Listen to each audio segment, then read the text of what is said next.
Welcome to Reading Between the Reels. I'm Craig Dickinson. And I'm Matt Leader. Today on the show, we are talking about Batman from 1989, the Tim Burton film. Craig, what are some of your overall thoughts? Well, first thing I want to say is that I'm really excited to be doing this movie. We definitely wanted to do this movie at some point, and now we have The Batman coming out March 4th here in the US. And I talked to you a while back about doing the Christopher Nolan Batman movies, and you had the idea of doing, and I'm really excited to do this, a series on Batman's first appearance in each of like the most recent series. So to do Batman '89, Batman Begins, and then in Batman v Superman. Just that's what's coming down the pike from us. So I'm very excited to do this movie. This is one of my favorite movies. It's a movie that I saw in the theater, which I'm very curious to know what your first experience was, because I'm significantly older than you, which is always fun to be reminded of. uh, it's like I said, it's one of my favorites. I think that it kind of still works if you look at it almost like a period piece. It's like this really bizarre kind of time capsule. It's very much of its own. It is a Tim Burton movie he has this very particular aesthetic. It's, I think, probably the most mainstream of Tim Burton's films, but it still is very much off center in a lot of ways. But I like it a lot. It's one of my favorites. I watch it frequently. Probably, I think every year I watch it. I watched it recently just for fun. And yeah. So what about you, Matt? What were your thoughts? Well, I got to say that, first, I totally agree with you that, what popped into my head was this is a Tim Burton film, but it's less Tim Burton-y than a lot of his other films. It's definitely got some of his style and aesthetic, but at the same time, it also feels a little bit more restrained in the quirkiness of it. In some ways, it's not restrained at all. But I just think of some of other Burton's films, like Beetlejuice. Right. The one right before this one. Yeah. And it's like, it does feel, like you said, a little more mainstream. This is an interesting movie because I don't have the same history with it that you do. I watched it when I was young, growing up, but I didn't fall in love with it, I think, as much as you did. I was much more interested as a kid in a lot of the animated Batman. So the animated Batman series. God, I'm forgetting the name, but the animated Batman film, The Phantasm. Yeah, Mask of the Phantasm. Yes, loved watching that growing up. But I very distinctly remember having toy cars of this Batman from this Batman film. So, it definitely was there. I enjoyed the film. I think that it's kind of its own thing. What I mean by that is there's parts of it that I enjoy. I particularly like Michael Keaton. And what he brings to the Batman role. And this is one of the reasons I was really interested in talking about Batman, because again, you have this series of films where you have different authors, right? Different creators, different creative teams and minds who are all kind of bringing different iterations to the same character. And so I do want to dive into the idea of Batman that this movie presents a little bit, along with, of course, some of the film stuff. Because I think that's for me, that's what really got me interested in doing something like this, is comparing Burton's Batman and Snyder's Batman and Nolan's Batman, and seeing okay, what do they have to say with the same character, with the same color palette? What are they making with it? Yeah, no, I'm very excited to do that because I've never watched them that consecutively. They are so very different flavors that you're kind of I'm in mood for a Batman movie, so I'm gonna watch this or this or this, and then I'm kind of done with Batman for a while. And they're different people have their favorites. and they kind of lean toward one or the other. I don't know if anyone necessarily likes them all equally because they Mhm. are so different. So yeah, this will be kind of an interesting thought experiment. I do remember one last thing I want to say before we get into kind of the nuts and bolts of it is this is 1989, obviously. The very next year in 1990, CBS has the Flash TV show, which I was a huge fan of. It only ran 1 year. Um, I was one of the few people that watched it. Apparently, didn't get enough ratings. If it had been released, 2 decades later, it would have been a huge smash. But wasn't ahead of its time. But it's heavily influenced by this film, and it kind of looking back at it now, you can really see the influence, just like the Art Deco design, and we'll get into all that kind of stuff.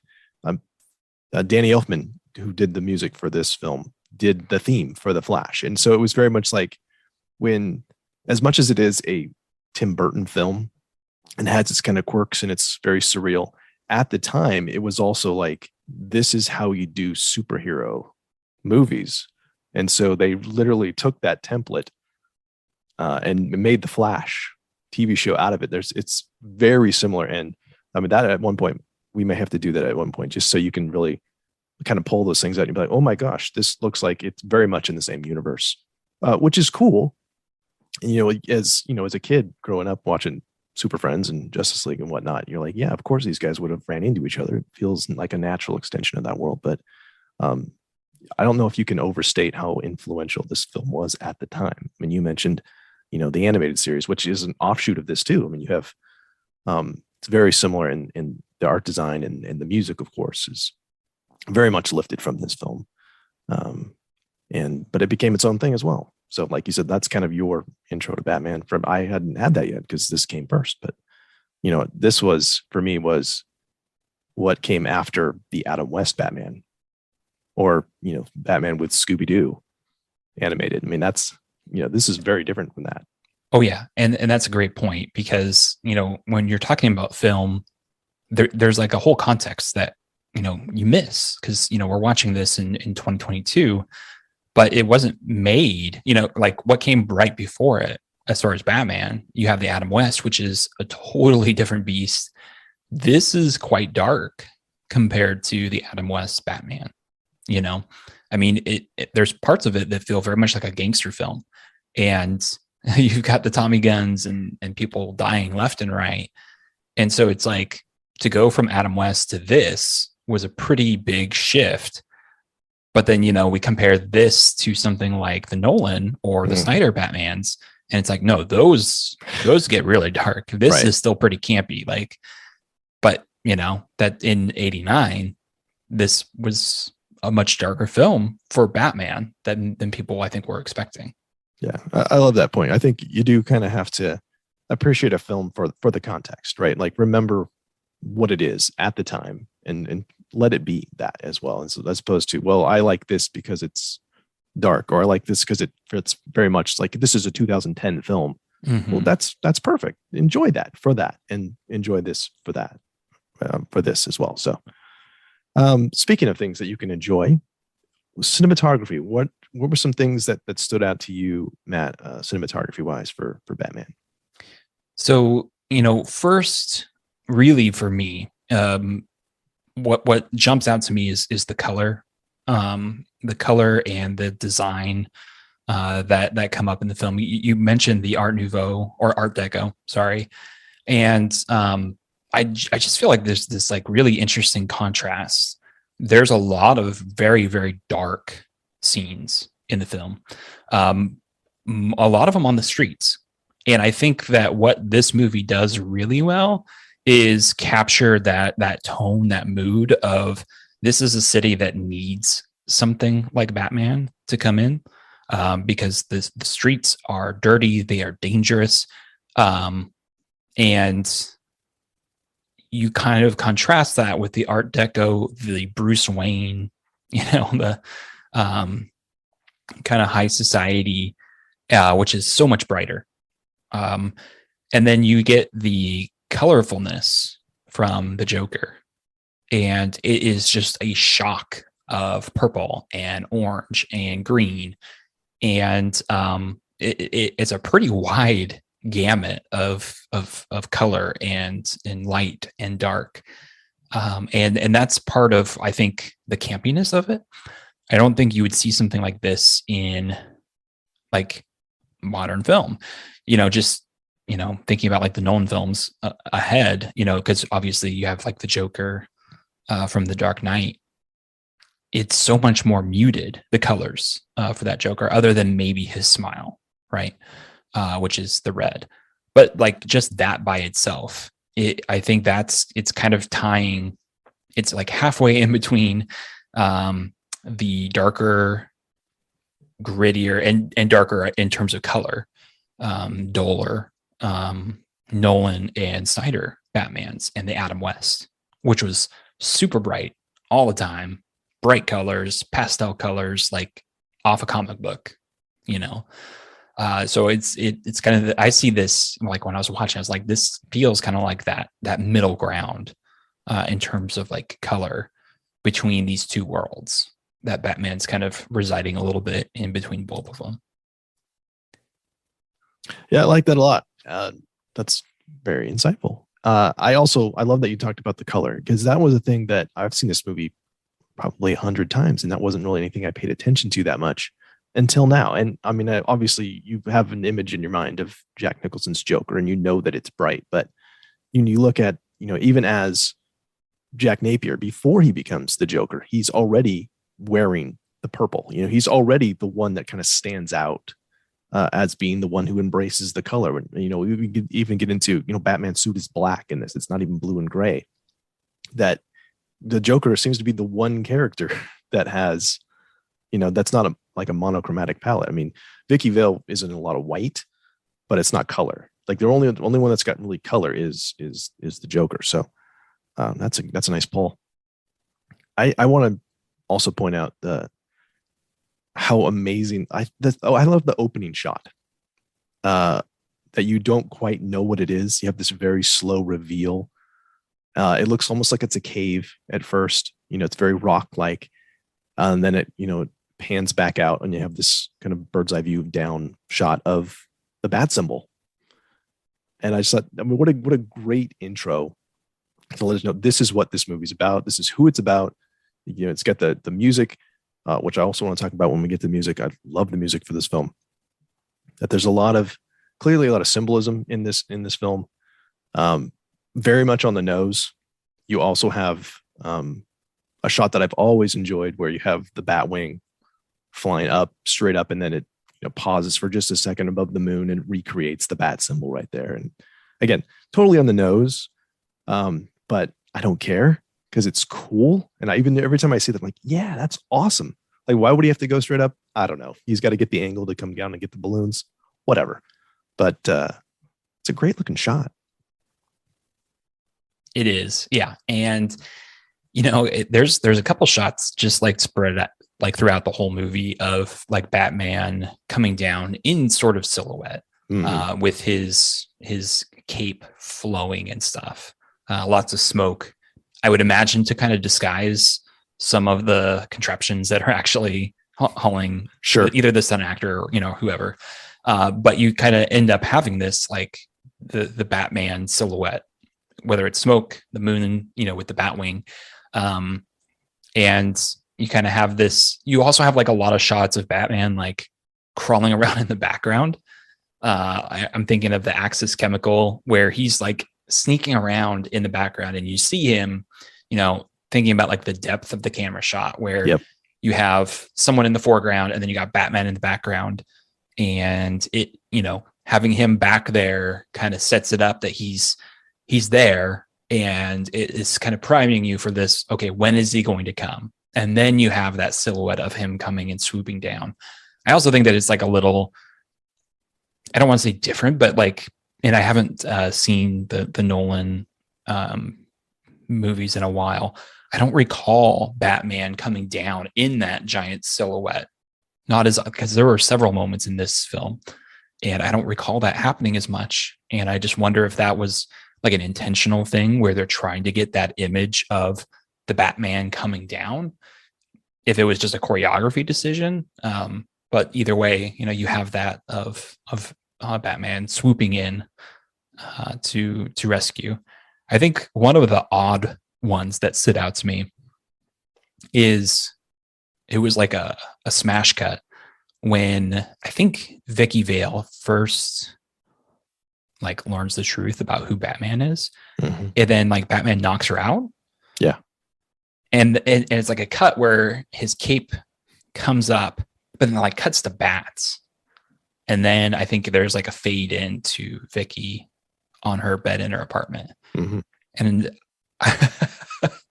it was just I don't know, it was just unexpected. It's a strange weird sequence. Yeah, like I get it, but just not what I was expecting. Yeah, it's a very artistic sequence for sure. You're not quite sure what's happened, and yeah, the bats. I mean, that's clearly just symbolism. They're not actually coming out of his cape there, right? But that's what, at least for me, that's like the first thing. It's like, why are there bats coming out of his cape? Like, because he's Batman. Yeah. Did you notice how much Dutch angle is in this film?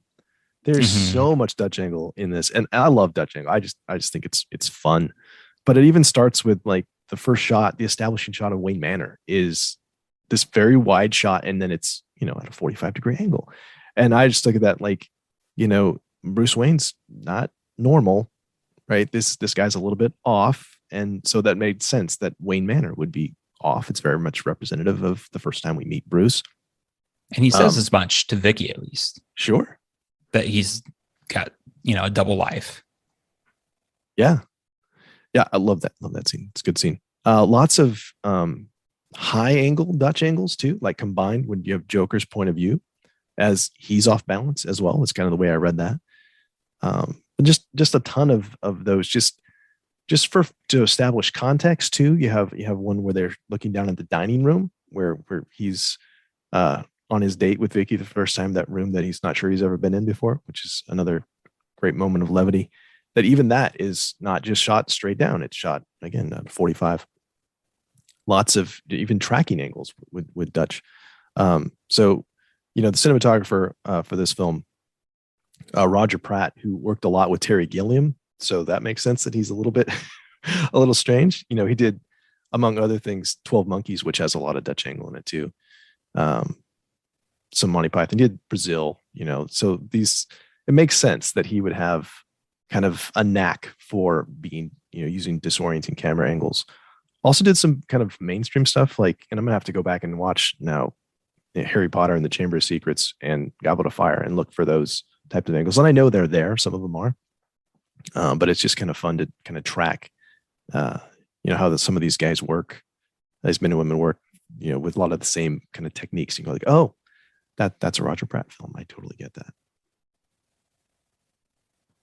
Anything else cinematography wise you want to mention? Yes and no. There's some stuff that it kind of blends with some of the other things that we're going to talk about. So perfect. I'll just save it for then. Okay. But for sound, like what stood out? You mentioned that you really like the soundtrack. Yeah, the march, the Batman theme is that is in my top 5 superhero themes, and at some point I'll have to maybe we'll have a show on that, like this is what they should be. But I love it. I think it's fantastic. It's instantly recognizable. It's incredibly versatile. It can be at some points you hear it kind of melancholy and slow. Most of the time it's very triumphant. It has that great triumphant, reprisal at the end. Another great, silhouette shot of Batman right next to the bat symbol. Works great as a leitmotif. Obviously, it doesn't take a lot of notes to get to it. And then you have this really interesting dichotomy between Elfman's music and then you have Prince. And this is one of those things too, where you kind of have a little bit of the studio's like, yeah, and we're going to have Prince in the movie. His music's going to be in the movie. Oh, okay, it's Batman and Prince. That's not like a marriage that you would think immediately would work, right? But I love it. Like it works as, it's most of it's diegetic music. I think it's all diegetic music, honestly. You hear it even at the beginning. You can hear little snippets of it when that family's walking through, and which is another great sequence too. I love that. I'm like, because knowing the Batman origin story, I remember watching that even for the first time. I'm like, are we going to get to see? Is this what's this? No, and it's not that, but it's very much meant to evoke that.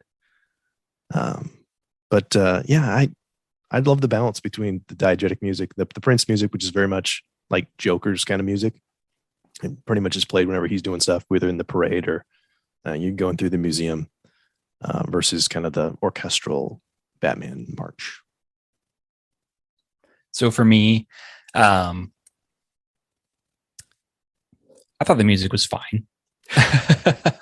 it didn't, honestly, the soundtrack didn't really hook me. And it's been a long time since I've seen this movie. This, our rewatch was not the first time I've seen it, but it's been a long time.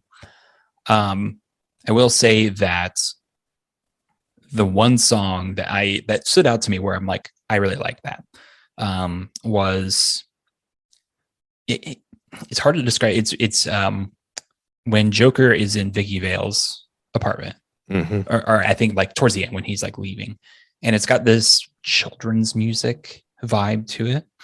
And what I loved about that was that to me was one of the creepiest parts for the Joker, was that music and the feeling of just kind of craziness.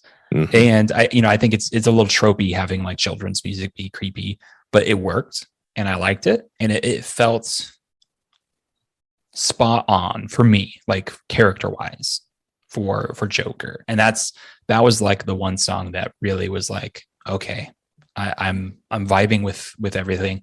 Not that any, like, the music was fine. I think you actually said it really well, where the Prince music is a very odd choice, especially on paper. I think it largely works with the film, so I don't think that it's bad. But it's also very much of the time. Most definitely. I mean, also you have, Lawrence, the big guy with the boombox. So, I mean, yeah, some of the diegetic music is literally played on a thing from the 80s that kids are like, what is that thing? Well, back in the day, which is a fun way to use it, with going through the trashing the museum, and then he switches it to the theme from A Summer Place. That's the kind of very mellow orchestral, right before the flamethrower. It's just a great, I love just the switch, that he stopped that song, played that song, that he's kind of his own DJ as well. Or he has his own DJ. He's got, that's how much of an artiste this guy is, that he even travels with a retinue that has his own, his music. He's clearly hearing it. He brought it, the Lego Batman, which that cracks me up too, because my kids had not seen this movie before they saw Lego Batman. So getting to go back to that's what he meant when he said the parade with the Prince music. Oh, okay. That's this movie. So it's just funny, these entry points for that stuff. And we're like, yeah, that's always been that way. And they're like, oh, okay, I get it. Any special effects that you really like that stood out to you? So I actually particularly liked the commercial that Joker did for all the Joker products.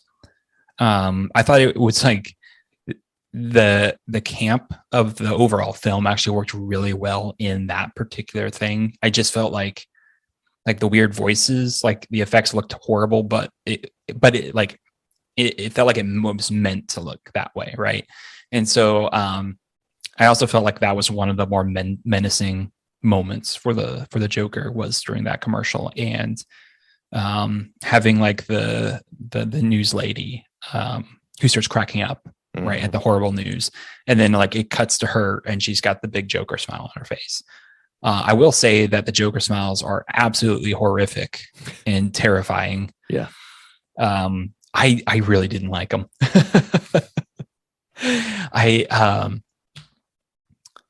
I was like, whenever Joker was on the screen, I was just fixated on that weird smile. And maybe that's what you're supposed to do, but it also just looked like he wasn't smiling. Like you could see Jack Nicholson's real lips. Yeah, he wasn't smiling, but then you got the fake prosthetics, and I think it looks a lot better when he's got the white face paint on. Sure. But I think it looks horrible. Like when he's got like his human skin tone. Right. It did not. And I get that it's supposed to kind of look horrific. Like, and that's where it's like I'm a little torn because that's kind of, it's supposed to be kind of look terrifying because he's the villain and he's the Joker. Um, I didn't like it. But I will also say that I think a lot of the effects, although maybe not aging very well, I think work really well within the film.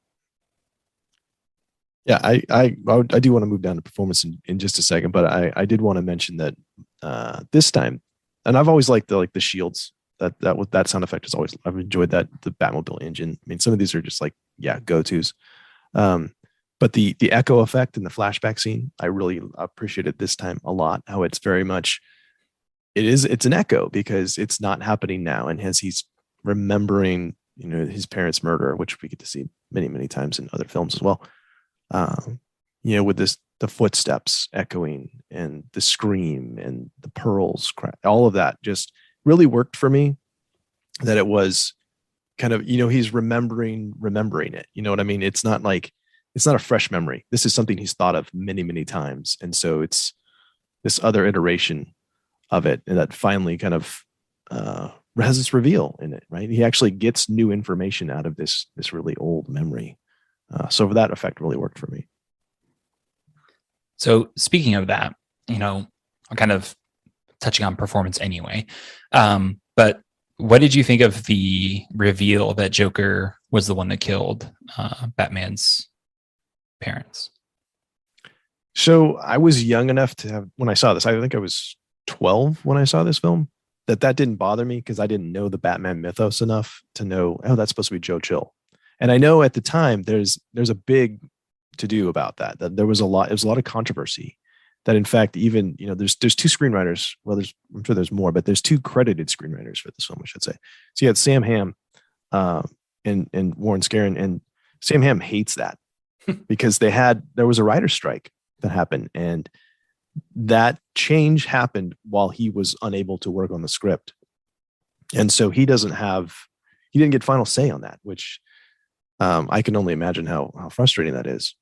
And so you have Warren Scarron, the second one who comes in, the guy who also wrote Beetlejuice, is the one that kind of changed that. And for me, ultimately, I've come to terms with, like, this is still its own.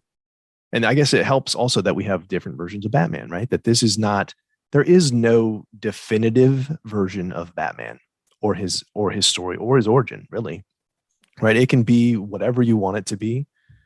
And that's okay. And I guess that's kind of where I've come down on that. What about you? I think that you said it pretty well. To me, it just feels forced. It feels like it.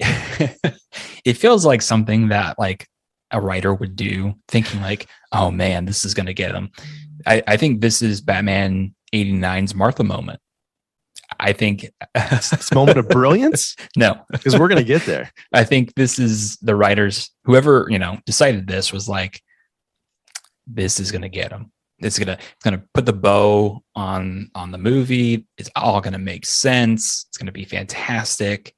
And I think from just like a paper perspective, like if you're outlining this, like that kind of makes sense because you're cutting down on characters. It's meaningful. This fight, it's meant to be meaningful. This fight between Joker and Batman, because Joker killed his parents, and they have that whole talk about like, you created me. No, you created me. Right. And so it's like, but it doesn't land for me. Yeah. And I thought that was kind of just, I wouldn't say cheesy because I enjoy cheesy. It just felt forced. Yeah, I've heard, and I think it actually was Sam Hamm that I read that had said that what he doesn't like about it is that when Joe Chill dies before Bruce gets the opportunity to get the vengeance that he wants, that's kind of the thing that keeps him being Batman. He never can have that moment of closure. And so if that's, if that's the theory you buy into, then the fact that he does get that closure in this film kind of negates his continuing, activity as Batman. And I don't know if I necessarily agree with that, but I can see his point. That he's like, well, my mission's done, right? I took care of it. I avenged my parents. So some interesting, yeah, for sure. I mean, that's definitely a thing that I don't think that's gone away. That there's still people that are still arguing about that. Some valid points for sure. Um, Performances in this film. Was there anything that stood out to you as being either extra good, extra bad? What did you like? What did you not like performance wise in this? So I think I mentioned it already, but I quite liked Michael Keaton. Yeah. I do think that he has a very good Bruce Wayne, where it's like kind of closed off from the world. Like he's not quite sure how to act in social situations, but at the same time, he's also very intelligent. But this Bruce Wayne also feels a little softer, in my opinion, than some of the other Bruce Waynes that we've seen. And I don't know quite what it is. I think the glasses actually help soften him a little bit, just as far as wardrobe, where it gives him a little bit more of a introspective personality that I don't think we necessarily get from like Nolan and certainly not Snyder's. Sorry, I'm already ripping up Snyder's. That's it. I'm just gonna let that lie for now. Taking notes. Yeah, I'm like Batman. I just wait. I think that Alfred is. I love this Alfred. Me too. And I quite liked Vicky Vale as kind of. I don't know if I classify as her a main character, secondary character, but like I liked what she brought to the film in terms of the relationship between her and Bruce and ultimately Batman. I do think that the romance overall was a little light. There wasn't like a lot to go on for the romance, but it was I think good enough. Jack Nicholson's performance, I both enjoyed it and didn't enjoy it. Okay. And I know a lot of people love Jack Nicholson's Joker. There's moments that I love. He's got some menacing moments, which I've kind of already brought up. To me, it just feels a little inconsistent where I'm not sure how I'm supposed to feel about this, because there's some iterations of the Joker that are meant to be very goofy, and silly. And I get like moments of that with this Joker, like him dancing around, knocking the statues over in the museum. Like, sure. That's just silly. Like, yeah, and there's nothing wrong with that. But then you also have, the moments where he's very menacing, and maybe that's what they were going for. I don't know.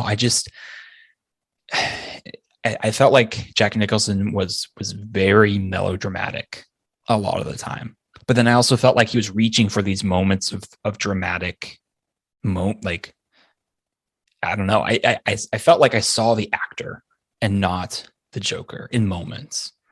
And that's where I think that's probably the closest I could to summarize like why I wasn't the biggest fan of his performance. Is I felt like I was seeing bits of Jack Nicholson in there, like little bits of what's his face from The Shining. Like he's got that maniacal terror, right? And it felt like I was seeing bits of that, bits of the Joker, and little bits of like silliness that just, it didn't all gel together into one cohesive performance for me. I hear what you're saying. And it's funny that all the things that you kind of pointed out, things that you don't like, are things that I actually do like. I like that he's that erratic, that you never quite know what you're getting. I think of also the moment in the museum with the flamethrower where it's out of nowhere. It's super violent. Yeah. The joy buzzer is another thing where it's like, oh, it's a joy. And no, he's going to electrocute this dude.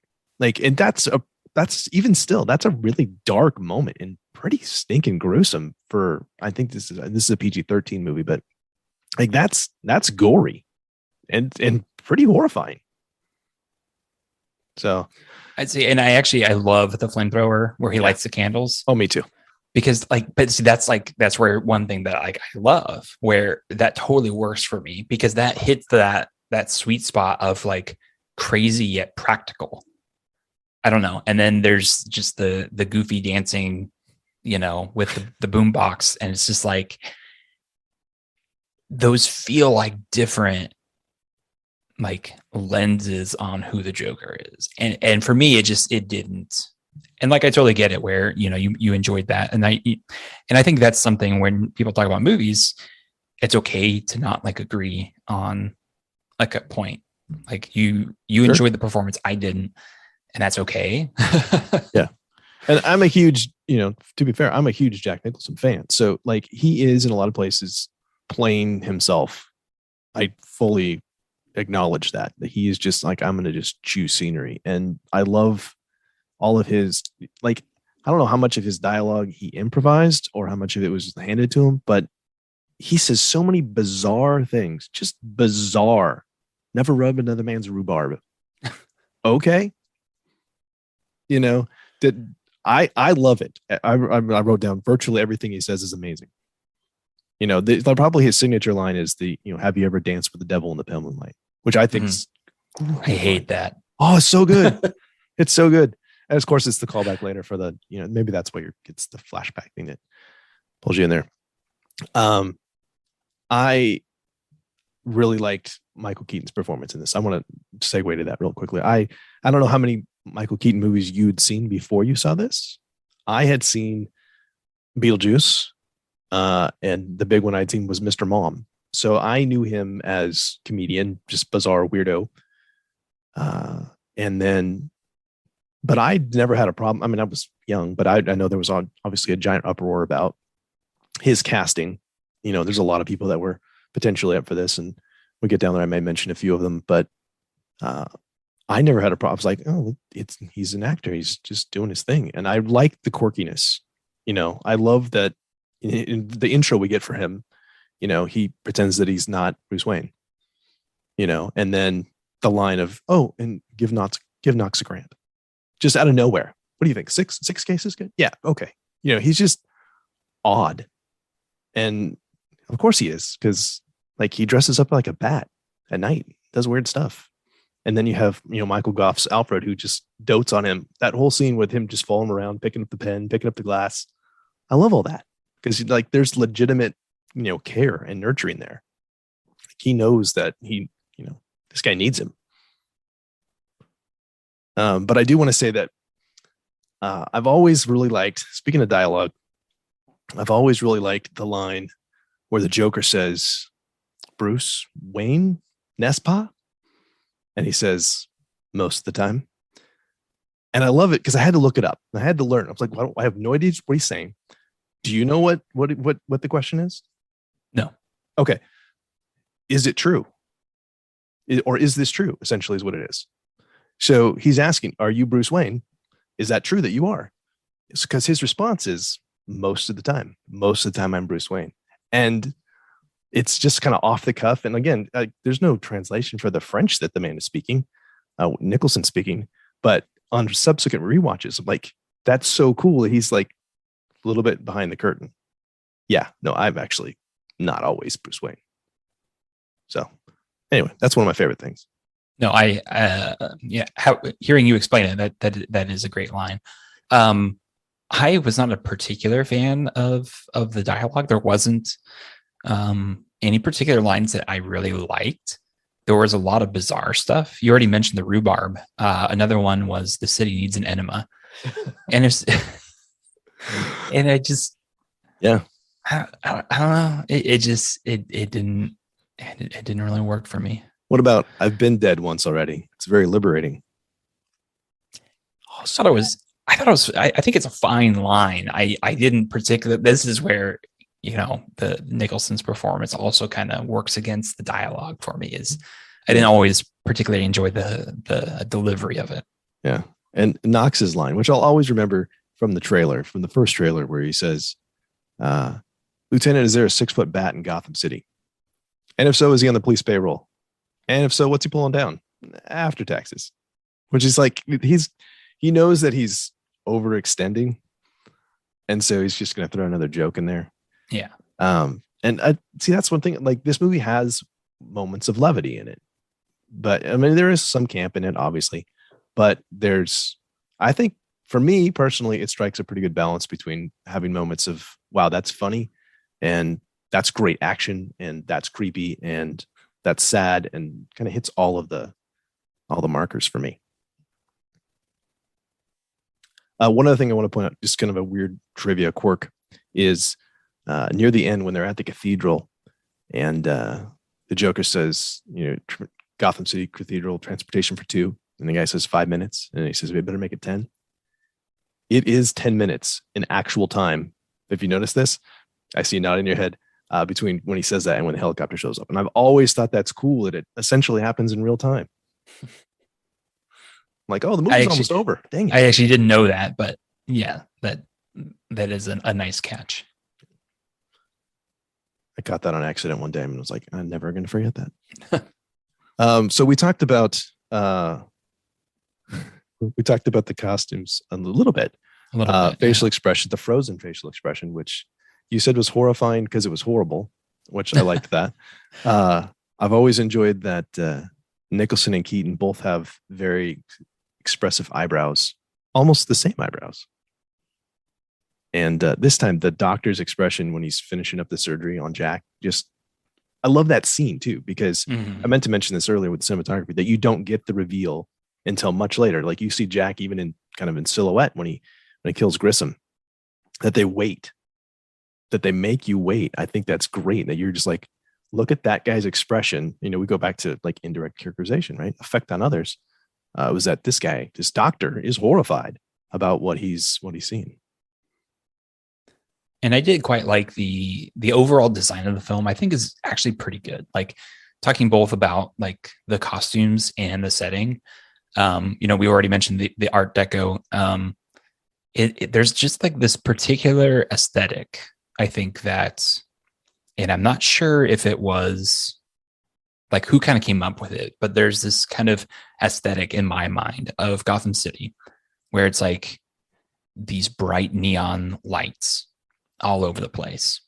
But then you've got also like tons of darkness. And then the streets themselves are filled with trash and dirt and grit. And I'm not sure if that was Burton or if it was maybe before. But I also feel like, go ahead. No. Okay. So yeah, this was a quote. I'd heard it before and I wanted to make sure I made note of it this time the film won the Academy Award for Best Art Direction, which is production design. They've changed the name since it won. Anton Furst is the one that did the production design. And this is the quote that I've always loved. He says, "We imagine what New York City might have become without a planning commission, a city run by crime with a riot of architectural styles, an essay in ugliness." And this is the key. "As if hell erupted through the pavement and kept on going." That's his vision for Gotham City. That's a good line. I mean, you're like, of course. And so I like, and so for me, like Gotham, that's kind of, but then it's also like, that's a challenge because that's what like Batman's fighting against, right? And you do have that contrast that I mentioned earlier, where you've got the light, bright, museum and the moments where Bruce is playing Bruce, where he's out, with Lando Calrissian gambling. Exactly. And so it does have that like great contrast in setting and design. And the same with the costumes. I think it's weird because it's like they've got these video cameras and all this stuff, right? Where it feels kind of 80s, 90s, like it feels more modern than not. Mm-hmm. But at the same time, they're wearing like fedoras and pinstripe suits. Good catch. Yep. I had that same thing. This is part of that whole, period piece thing is the costume. And I don't, for some reason, I've never really gravitated toward that aspect until I watched it this time. I was like, oh my gosh, these people are dressed like it's the 40s. Yeah. Like it's 1939 where Batman, originated. So there is some very interesting contrast. You can't really put a distinct time period on this film. It very much is of its own kind of parallel dimension timeline thing. Love that. Except for, of course, Batman's costume is the one super kind of modern thing. We've talked about this guy before, Bob Ringwood, who did the still suits in David Lynch's Dune. Because I'm just gonna bring that memory back up to you, Matt, that you had to watch David Lynch's Dune. Also did Empire of the Sun, Troy, did a couple of Alien movies, did the second Batman movie as well, Batman Returns and Batman Forever. The black body armor, I was revolutionary at the time. But he can't turn his neck. No, he can't turn his neck. That's true. He has to turn his entire body. There's some issues with it. But my biggest issue with the thing is why the logo on his chest doesn't match like the regular bat symbol. Did that ever bug you? That always is bugged. I never noticed that. Oh, really? Oh yeah. No. Because they changed it. He gets a new suit for Batman Returns. It's, because this one has like, it looks more like actual human anatomy, like with the six pack and whatever. And the next one's much more stylized. But they changed also the little emblem. It's the actual, it's the same symbol as like the Batwing or what have you. But yeah, it's a different symbol on his chest, which is kind of interesting. But I've never heard the rationale behind that. But it's always kind of stuck out to me as, that's different. I don't know why. Maybe one of our listeners knows. I don't know. Yeah. Or maybe it doesn't bug them. I don't know. Bugs me. I'm bugged by small things like little bat legs. So we mentioned, of course, that the production design, it's highly stylized. This is clearly not shot in any city. When we get to Batman Begins, it's very Chicago-y because it's shot in Chicago. This is on a set, this is in Pinewood, except for things like Wayne Manor and some of the stuff with Axis Chemical is like establishing shots and stuff is real world, but basically everything else is, built from scratch. And that's how you're going to get that Art Deco. And there's not a lot of places you can go that you're going to have that in good shape like that too. So it definitely adds to the surrealism, I'll say, of this film. Anything else you want to mention with setting, design, props, any of those kind of things? We kind of talked about some of the props already. Yeah. No, I think that's it. And then it's, we've been touching on characters kind of the whole time. I will say though that my very favorite scene is the dinner date. Yeah. Good scene. But not the one. It's right after kind of the joke where they have dinner with Alfred. Mm-hmm. And it's Alfred and Vicky Vale and Bruce Wayne. And Alfred is just going on and on about, the stories and, I've embarrassed Bruce enough. And then they have that talk. And for me, I think that's my favorite because it's that moment of levity, of humanity coming through where you see Bruce as not the billionaire, as not the eccentric, genius or as Batman. You just see him as a person, I think the most. Yeah. And so it's like that little scene right there. I'm going to reference this when we get to future Batman movies, as some of those movies lack that humanity that we see just in little moments like that. I think they speak volumes about the character and humanizing them. So I just had to throw that in there before I forgot. No, I love that. I mean, I'm thinking of the line he says, some of the stuff is very much me. Some of it isn't. Even that. And maybe this speaks to, it'll be interesting when by the time we're all done, like, have we underrated Michael Keaton's acting ability? It's doing comedy is not, yes, we have. Doing comedy doesn't make it easy. Comedy's not easy. So yeah, we talked about the characters. I'm just going to throw out, just because it's fun to hear kind of some of the people that possibly could have been some of these characters. And also mention that my one gripe about the cast is actually that we get very little Commissioner Gordon, that you don't have that relationship in this film and really barely have it in Batman Returns. That's such a vital part of the comics. And that's just, to me, that's kind of just the movie was kind of crowded with stuff. And we spent a lot of time with Nicholson's character and his guys. And so maybe that kind of just fell to the side, which is, it didn't bother me as much as a kid. It does now because I'm like, you could have had this. I love this aspect of it. But here's some people that also could have played the Joker that were auditioned for this. Tim Curry, David Bowie, John Lithgow, Brad Dourif, speaking of Dune, Ray Liotta, James Woods, Robin Williams tried to get an audition that didn't work. I think lots of good choices in there, probably. The list for Bruce Wayne is impressive. Mel Gibson, Kevin Costner, Charlie Sheen, Tom Selleck, Bill Murray. I remember hearing that one. Harrison Ford, Dennis Quaid, Pierce Brosnan, who turned it down because he didn't want to play a superhero, but he's going to now in Black Adam, which is going to be interesting. He's going to play Dr. Fate. And then the studio wanted Willem Dafoe, which is interesting because a lot of people thought he'd be a really good Joker, but no, they were thinking of him as Batman. So there's some kind of just fun, just random trivia that's out there pretty easily to find. Some what ifs. Yeah. I'm happy with the cast that we had for sure. Yeah. I know we had, which is kind of an interesting one. You know, Sean Young was going to be Vicky Vale and then got hurt in a horseback accident. And so Kim Basinger just kind of slid right in there. She was available and I think did a really good job. She's obviously a good actress. She's won an Academy Award. And then later on you have Sean Young actually kind of crashing Warner Brothers later to try and be Catwoman. There's a whole thing there if you want to research that. There's some weird stuff happening with these Batman movies that's out there, and it's kind of fun to revisit those. Yeah. So moving on to, if we have anything to talk about hero's journey or world building or kind of wrapping up, what are your thoughts? As far as world building, I think we kind of talked about that with like the setting. At least I got my thoughts out about that. I will say that I do want to talk a little bit about the journey as far as it concerns like Batman and the character overall. And I got some questions for you.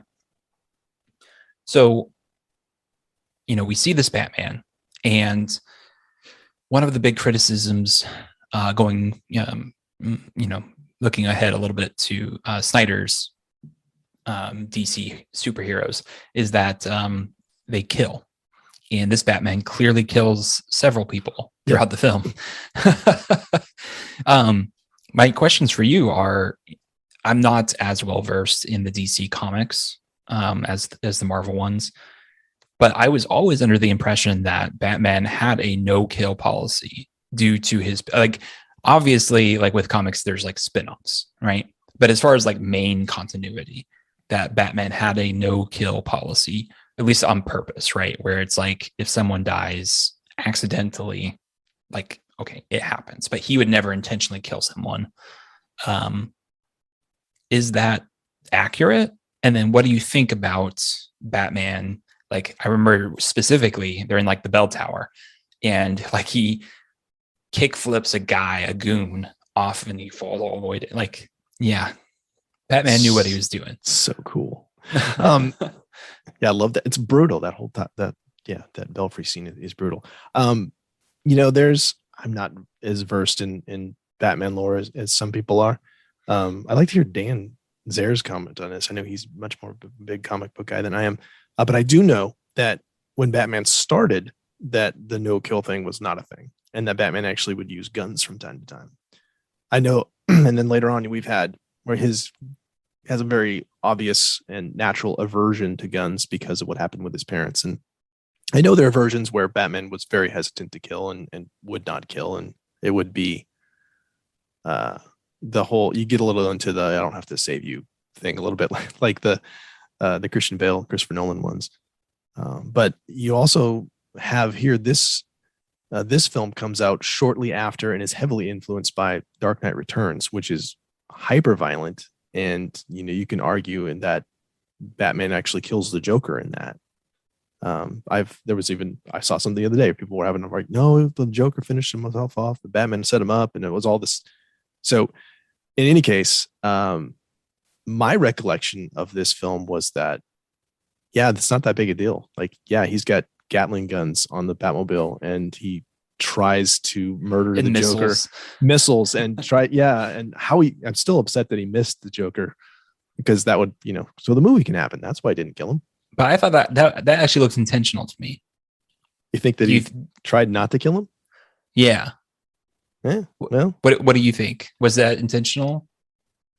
I don't know. To me, it looks like malfunction, or he just, I don't know, because like it's got the little red dots and stuff. It's got the circle. Like I don't know how he missed him. And of course, the Joker takes out the Batwing, and it's a spectacular crash. And again, so the movie can happen.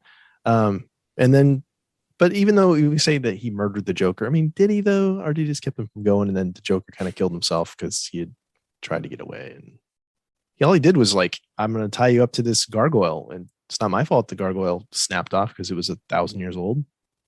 I don't know. I don't have a problem with it. I mean, this is also, I grew up with, the original Superman 2, where he, spoiler alert, kills Zod in that, and no one freaked out about it. So he's, was that because nobody saw it? Oh no, many people have seen Superman 2. I haven't seen it, so I know you haven't seen Superman. Oh my gosh, we're gonna load up on that. Good stuff. So I don't know. Did I answer your question? I hope I did. Yes, but that leads me to a follow-up, which is that if you woke up as the president of Warner Brothers tomorrow, and you were in charge of the next Batman franchise, would your Batman have a no-kill policy or not? So do I get to bring back Batfleck? Can I open the purse strings? Sure. Okay, great. So I think that it's a last resort.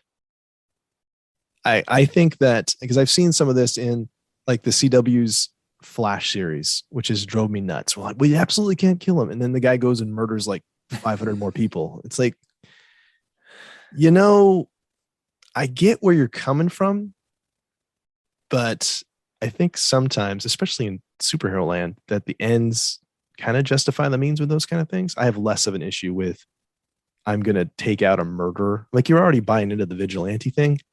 So like, by all means, don't kill innocent people and be careful with the collateral damage. But if they're about to kill you or about to kill some innocent people, self-defense or defending others. Yeah, I'm good with that.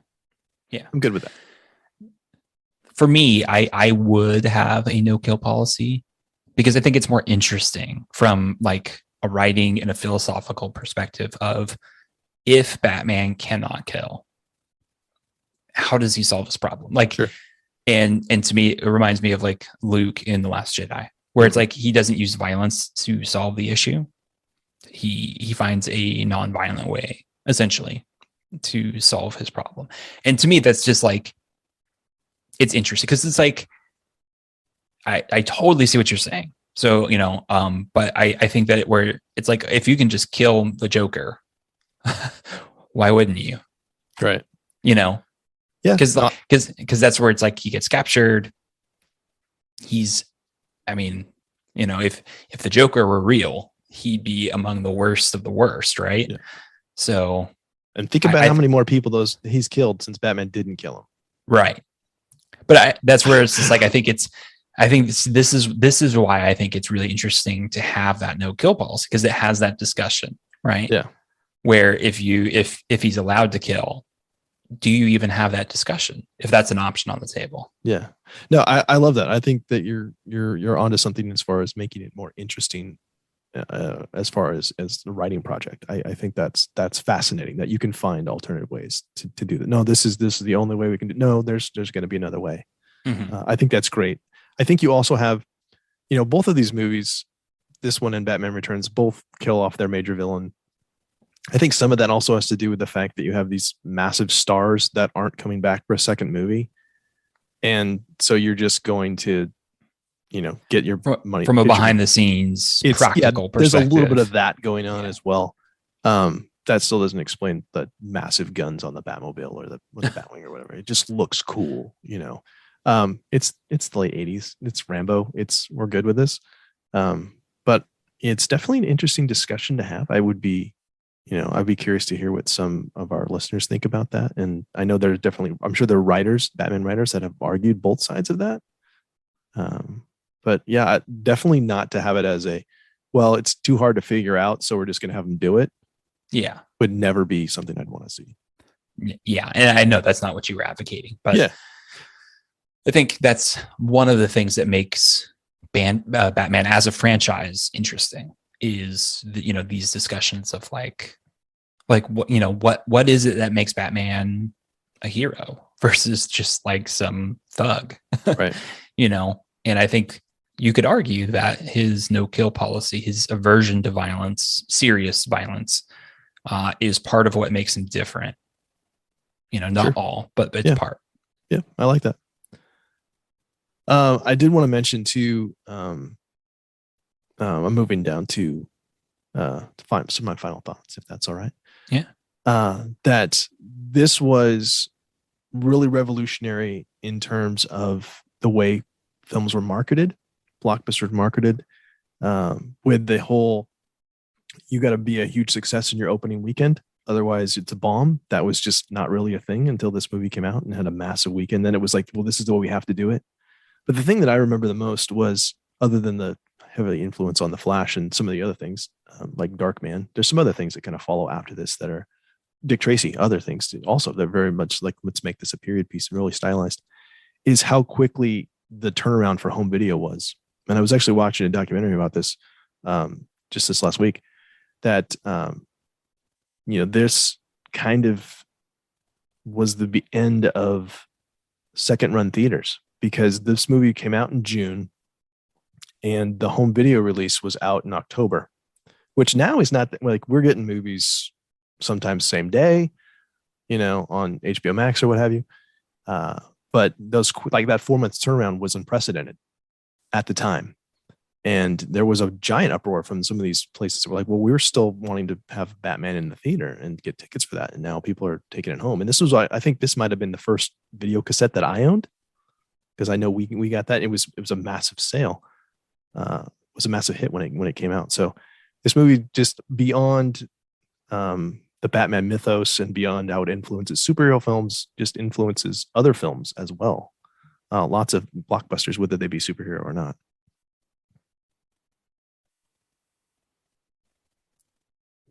And one last thing on that. I found this out recently and I need to check it out. There is a Batman 89 comic book written by Sam Hamm that is a sequel. I don't know if you knew this. It's a sequel to Batman Returns. It completely ignores Batman Forever and Batman and Robin. Like, they're in their own little universe. It's a different timeline. So that might be something that our listeners might want to check out. I want to check it out. I know that continues the story, minor spoiler, with Two-Face. This Two-Face with Billy D. Williams, Lando Calrissian's Two-Face becoming Two-Face. So what about you? What are some of your final thoughts? Oh, those were my final thoughts. Okay. Yeah. Beautiful. Okay. Well, that was a lot of fun. I've loved revisiting this movie. I'm looking forward to the next few Batman movies we're going to watch and kind of see how they fit after, in our overall thoughts of Batman mythos and Batman in film. After we watch each of these films that are very different, featuring this, the same character. Yeah, definitely looking forward to it. So as we close, we just want to say thank you so much for listening. If you would like to connect with us, you can find us on Twitter and Facebook, email us at ratingbetweenreels@gmail.com, or use the SpeakPipe app on our website. If you enjoyed the show, please leave us a review on your favorite podcast catcher. We'd love to hear your feedback, and it really helps us get the word out about the podcast. So I cannot emphasize enough how much, guys, those reviews are super helpful for letting other people know about us and the show. So let your neighbors know, let your friends know, let random people on the internet know. And if you haven't yet, please join our Facebook group. It's a safe place to share your thoughts and discuss all things related to movies. And one last thing, our next episode will be a review of Batman Begins, which we've kind of talked about. Send us an email or voicemail about your favorite moments from Batman Begins, and we'll share them on the next episode.